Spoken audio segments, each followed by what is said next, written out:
هذه الشيلة إهداء من بنات الحميدي إلى عمتهم الغالية أم عبد الله وأجمل عروس العنود.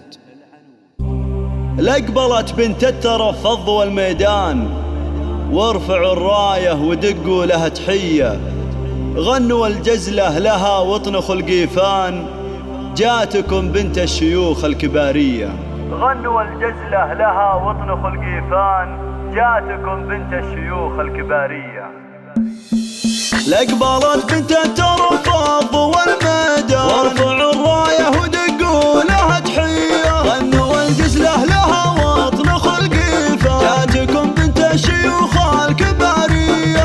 الأصيلة طيبها كالبطر هدى، والكريمة كفها دوم رهية، والكريمة كفها دوم رهية، في غلاها كأنها اللؤلؤ والمرجان، في حلاها والسنع دوم زاهية. الجميلة هم عبد الله بدت المحاسن والخصال المثالية، عايشة تعجز بمدحها القيفة، ما يوفيها القصيد وقوافية، ما يوفيها القصيد وقوافية. والعروسة شيخة الغيد والغزلة، الحلاوة زين خصلة وراثية، هذه العنود حلاها لها عنوان، رقة وصوفها والحيوية. لقبلت في زينها كالقمر تزداد، متخصصون بسحب الموسيقى، لحظرت فيها المزايا خيالية، الدعاجة والأناقة زينها الفن. لطلب أو الاستفسار يرجى الاتصال على جوال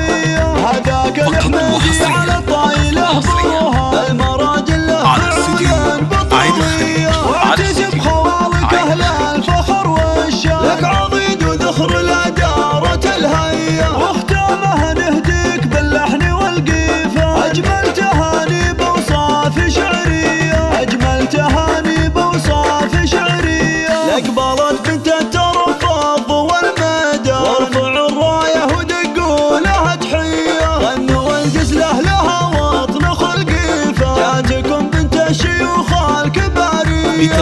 الأصيلة طيبها كالبطر هدى، والكريمة كفها دوم رهية، والكريمة كفها دوم رهية، في غلاها كأنها اللؤلؤ والمرجان، في حلاها والسنع دوم زاهية. الجميلة هم عبد الله بدت المحاسن والخصال المثالية، عايشة تعجز بمدحها القيفة، ما يوفيها القصيد وقوافية، ما يوفيها القصيد وقوافية. والعروسة شيخة الغيد والغزلة، الحلاوة زين خصلة وراثية، هذه العنود حلاها لها عنوان، رقة وصوفها والحيوية. لقبلت في زينها كالقمر تزداد، لحظرت فيها المزايا خيالية، لحظرت فيها المزايا خيالية، الدعاجة والأناقة زينها الفتى. لطلب أو الاستفسار يرجى الاتصال على جوال فقط وحصريا الحميدي على الطايلة بروها، على استوديو